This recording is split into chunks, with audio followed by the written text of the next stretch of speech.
Hi, everyone, and welcome to the Kara's Cure Show, where we explore the cutting edge of wellness. I'm Kara Sundland. Certainly, anxiety is pretty common, and it can really sneak up on us when we least expect it. And as parents, there actually are 5 things we might be doing without even realizing it that can really create more anxiety for our children. Something, of course, we don't want to do. So here to talk to us about that is Dr. Laura Saunders. She's a child psychologist at the Institute of Living in Hartford. Thank you, doctor, for being with us. Thank you for having me, Kara. So this is pretty common, right? Kids with anxiety, we hear about this all the time. It actually is fairly common. So some research projects numbers of about 20% of children worldwide struggle with some type of anxiety. Anxiety really can manifest itself in a variety of different ways, and it can be hard to diagnose. For some kids, it looks like clingy behavior. For some kids, it looks like defiant and tantrums. For some kids, it comes out in somatic or physical symptoms. And there's a variety of factors that really influence the difficulty in diagnosing, which includes like developmental age, language skills, and the actual symptoms themselves. Yeah, and so these are common behaviors, but that happen. But as parents, I guess we can contribute, and that's something I'm sure we don't want to do. And number one, sometimes parents want to avoid encouraging avoidance. Can you talk about that? Yes. So the biggest issue that I, hear about and see is school avoidance. It could be avoidance of a lot of different activities, but the activity that is common throughout every child's life is school. And some kids have social difficulties in school. Some kids have learning difficulties in school. And when you have learning difficulties or social difficulties, it creates a level of anxiety in the child. So what happens? They don't necessarily say, I feel anxious about going to school today because I am not getting along with my friends, right? That would be beautiful if they could express themselves in that way. What happens is in the morning, they say, I have a stomach ache. So it often comes out in physical symptoms, and really the job of a psychologist, and really, parents often are junior psychologists, is to kind of assess, all right, is this like you have a flu, you ate something that upset your stomach, or is this anxiety? Now, what I really like to remind parents is that the physical symptoms are real and valid. Your child, in fact, may have a stomach ache. Their stomach might be bothering them. There is direct links between the brain and the gut, right? And the anxiety centers. So they may in fact have a stomach ache. But so you don't say, no, you don't have a stomach ache. What you say is, I hear you have a stomach ache. It must be uncomfortable, right? So you validate it. And then you say, but let's get you to school. We know it's not because you have a flu or virus or anything else. Let's get you to school.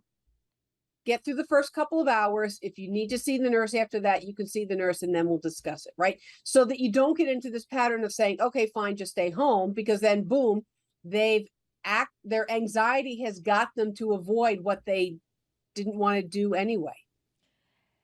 So would we say to them, this is a symptom of anxiety. You may have a stomach ache, but I think you're a little bit nervous about this test, or what happened at the lunch table yesterday.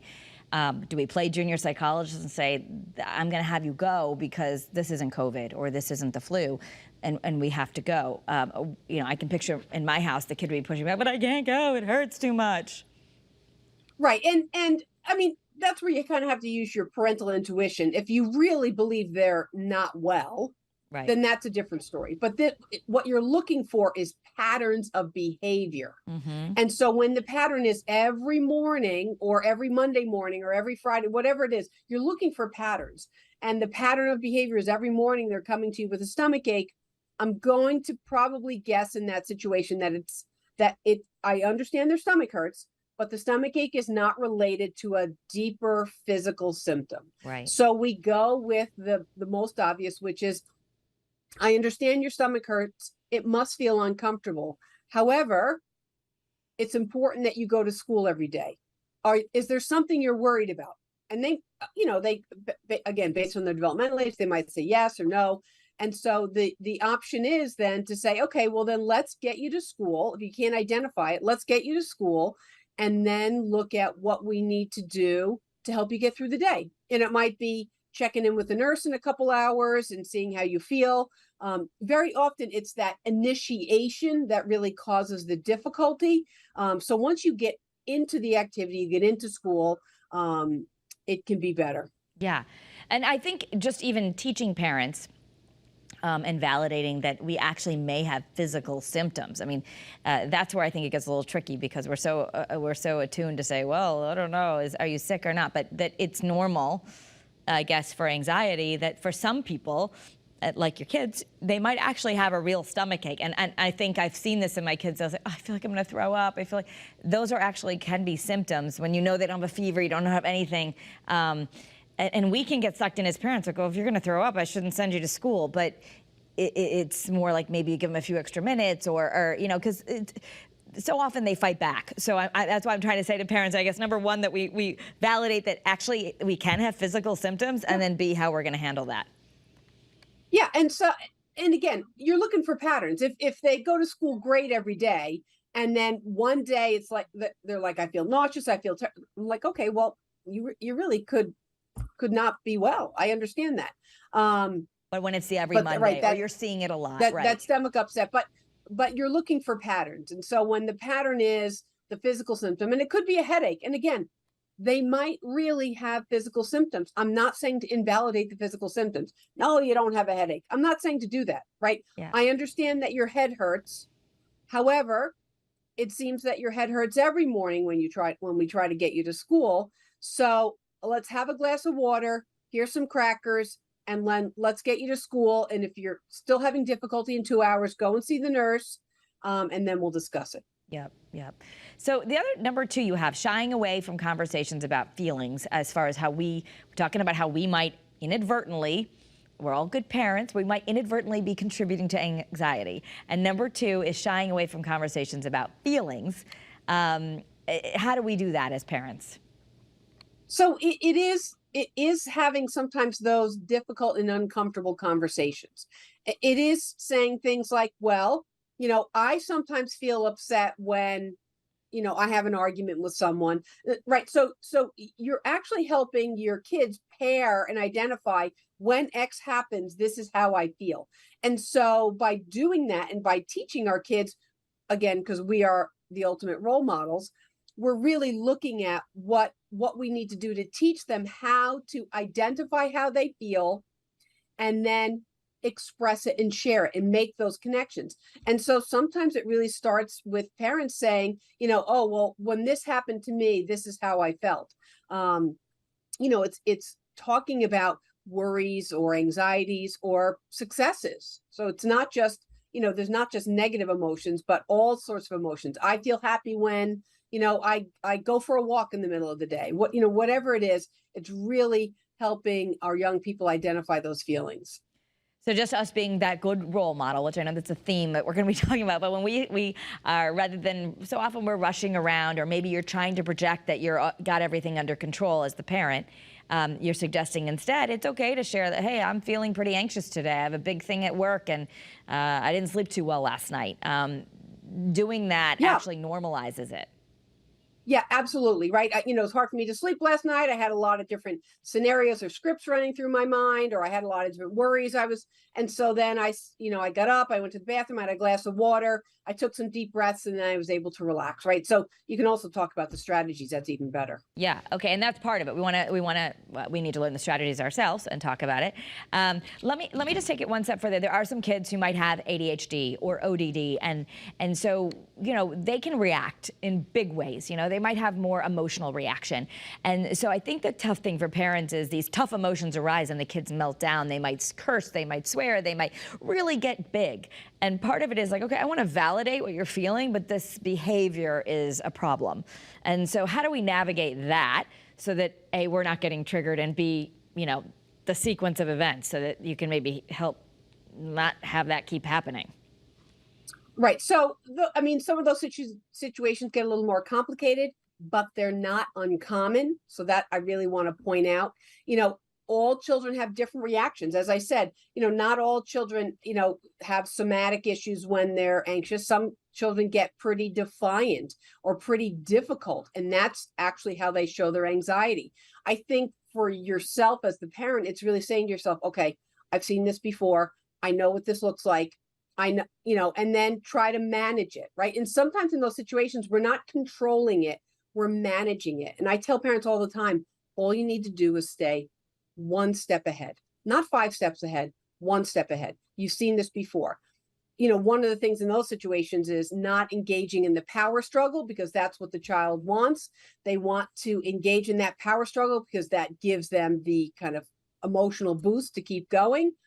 So it's stepping back from that power struggle. I'm going to go into the other room. Let me know when you're ready to talk, or let me know when you can use a inside voice, or let me know when you can use a calm voice, and then we can discuss this. So remove yourself. You don't need to engage in that power struggle or that battle. And by doing it, if we're being really present and doing that, and managing our own triggers, by doing that, that's exactly what you're talking about. We're managing how we manage emotions. We're showing that it's, let's take a pause. No one's benefiting from this right now. Right. I will tell you that nothing gets solved when 2 people are screaming at each other. That's a good thing to remember, right? And there is that tendency to be like, but I'm the parent. You have to listen to me. But that's just engaging in the power struggle. Well, yeah, I mean, as the parent, I need to set the structure, provide the rules and guidelines, follow through and manage things and supervise. Right. I as a parent, you have responsibilities, but arguing about things doesn't really solve in the moment. Sometimes it's stepping back when emotions are calmer. I sometimes call it emotional arousal, right? Like when your emotional arousal is at a lower level, it's much easier to think and reason than when your emotional arousal is at a high level. No good thinking happens at that point. Okay, so number 3. This is a big one. We all have people like this in our family. I think sometimes you might have one parent who's really the cautious one, the other one less cautious, but being overly cautious can actually trigger anxiety in children? So, yeah, I in a great day, I gave the very gendered, and I admit it was very very gendered response, right? When kids go to the playground, moms say, be careful, and dads say, have fun, right? And so, I mean, that's a very overly simple example, but we want to make sure that we don't go to what I call catastrophic thinking, like worst case scenario all the time. Because if we're thinking about worst case scenario, we're potentially triggering anxiety in our children. Well, what if I go to the playground and someone tries to kidnap me? Actually, I mean, I don't want anyone to get kidnapped, but it's a low probability event. What if I am standing under a tree and it's raining and then lightning strikes me and I die? It's a low probability event. So we don't want to create a lot of catastrophic thinking in our children. Now, it's okay to provide information about, good decision making. If there's thunder and lightning, don't stand under a tree. So you can provide information when when I'm playing on the monkey bars, use 2 hands to hold on. Okay, you can provide information, but not say, I don't want you to go to the playground because every time you go to the playground, you break something. Well, that's probably an overgeneralization. That's another, I call these cognitive distortions. We should do a segment on cognitive distortions because I love to talk about those. Okay. So, it's just being mindful to not take your anxieties and project it onto your children. So one example that you gave, which I think will make sense to people, is I think, right, it's engendered, it's part of our human condition probably to try to scare our kids, to make them behave, right? Or using fear, using shame, using, like, don't ever do that, or if you do this, so smoking will give you cancer and disfigure your face, you could die from it. You actually say that's probably not the best way to explain the dangers of smoking. Well, and that might be true, right? Smoking is really dangerous, but the problem with smoking is that it's really dangerous when it's done over a period of, 24 years. So, no one's going to feel the immediate benefit. But you can say things like, be careful if you're offered a cigarette. Remember your grandmother died, of lung cancer, and I want you to make good decisions, right? So you're kind of giving information, but not always trying to be so catastrophic or scare your kids. because when you do that a lot, actually what it does is it sort of waters down your message. Okay. Don't want to over scare. I'm thinking some grandparents might have that habit all the time. You always have you have a few nervous Nellies in the family.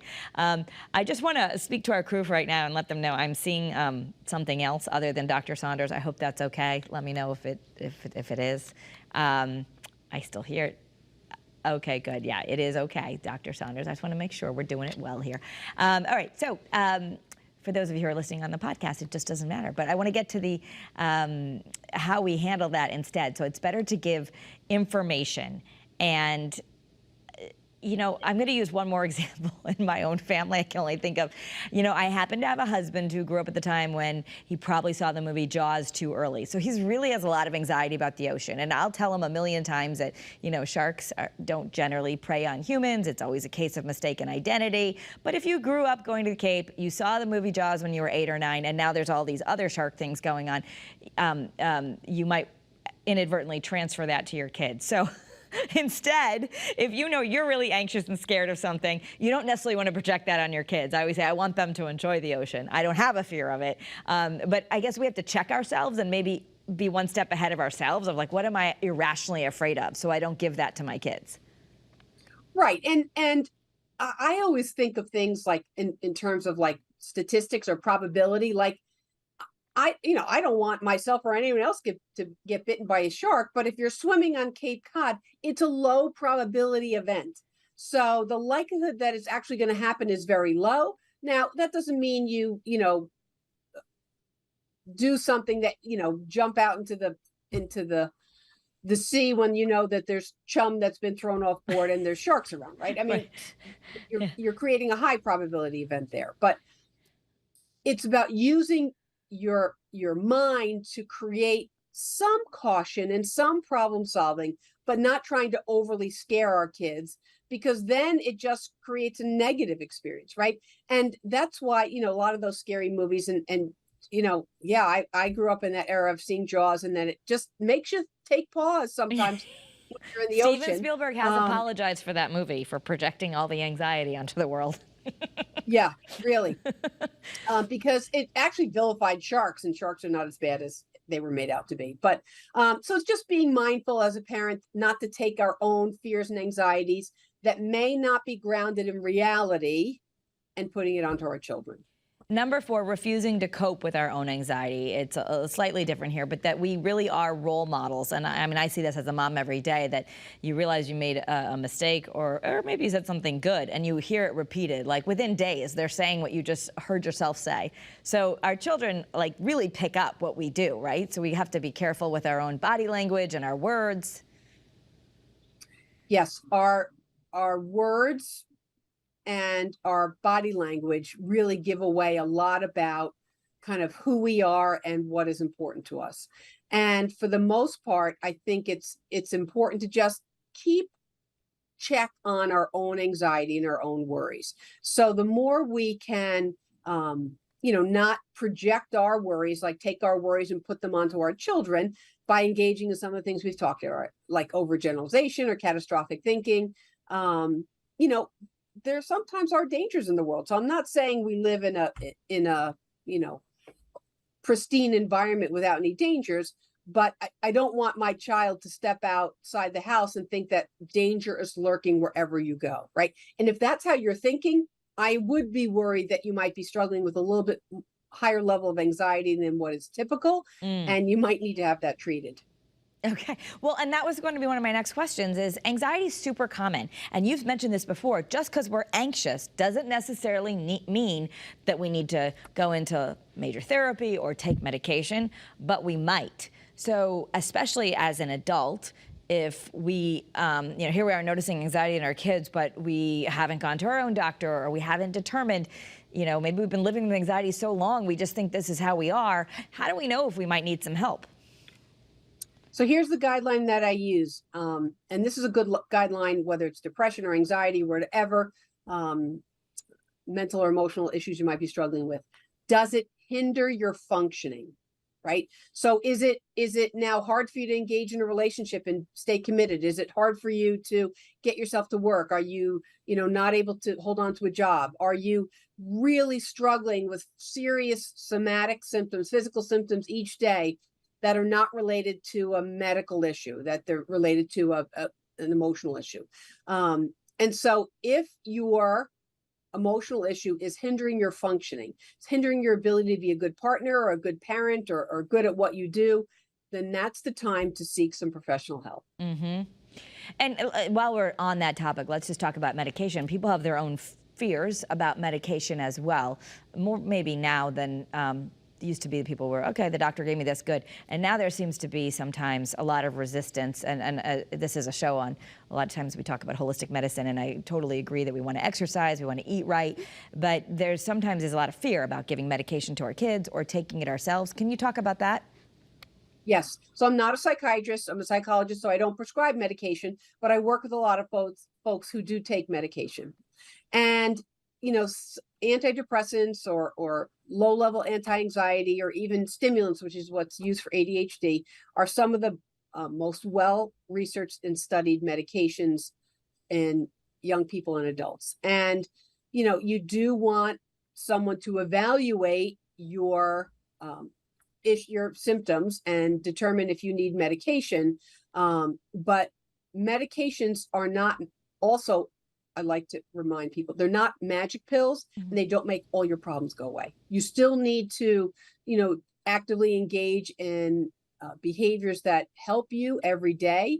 But they really can be life-changing in terms of giving you either, taking the edge off your anxiety so you can think more clearly, or help lift your depression from being a level 10 to just a level 6 so you can function and get yourself to work and be a good parent. So medications can really help improve our functioning, but they don't solve all the problems. Mm-hmm.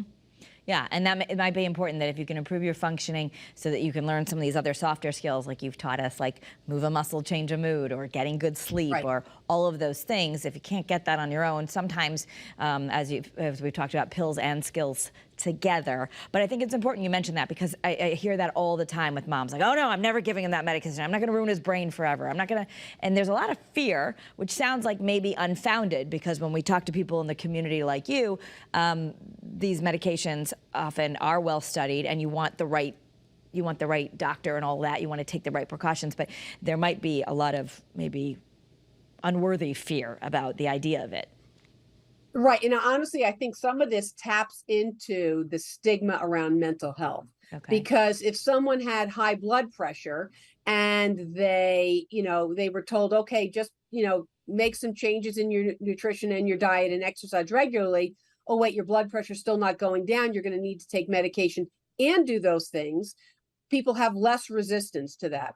But when it comes to mental health, there's a lot of myths around you should just be stronger or you should just overcome it, right? So sometimes those statements are really examples of the stigma or the discrimination in mental health, that it's something that you should just get over.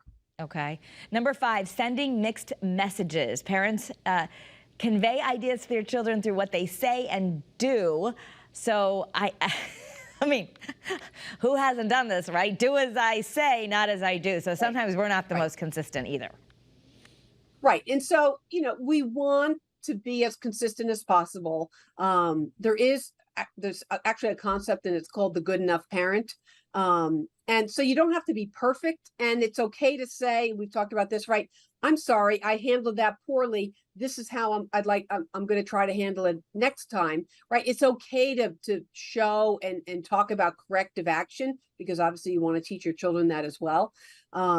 So, and you don't want to say to your child, yes, I want you to, be a kid and be well-rounded, but, study, because you need to get good SAT scores and good grades to get into a good college, right? And I'm not saying some of those things aren't true, but I just want you to be careful about the messages that you're sending. And it also is about knowing your child, knowing which kids need a little sort of oomph to kind of get them going, and which ones are already super kind of perfectionistic and highly motivated. And those are the kids you need to dial back a little bit and say, I need you to relax a little bit and not worry so much about this. Okay. Yeah, so I mean, you mentioned earlier we are sort of junior psychologists.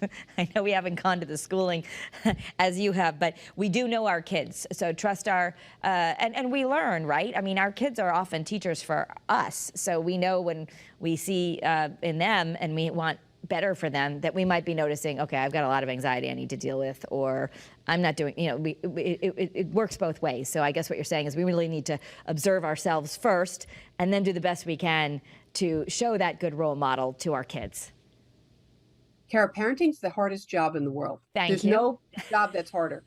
and but we also need to try to learn, make changes, and grow in our own emotional development, and not just, you know, carry over, you know, the problems from the way that we were raised and just reenact them in our own families. So it's being reflective about, you know, what I do this, when I do this, it's helpful for my child. When I do that, it's not helpful. So there's a level of self-reflection that I think is really important in parenting, because we want ourselves to get better as parents just as much as we want our children to learn. Yes, absolutely. I love that you say that our expectations we place, you know, might not always be realistic. We got to think about that, and adjusting our perspective requires personal soul searching. I agree with you. It is the hardest job, but it's probably, I would think, the most rewarding job as well. And just, I love that you say we can be good enough. So because we're learning as we go here. There's no, as I often say, there's no instruction booklet, but just being aware that what we're doing is definitely sometimes affecting, projecting, triggering our kids. Yes. And I think the hard part about parenting is that the rewarding part is not often obvious, right? It takes a long time to see the results of your efforts. So it's not like, you know, you spin a wheel and you win a prize. It's a lot of effort for a longer term reward. So it's having a different kind of vision on that.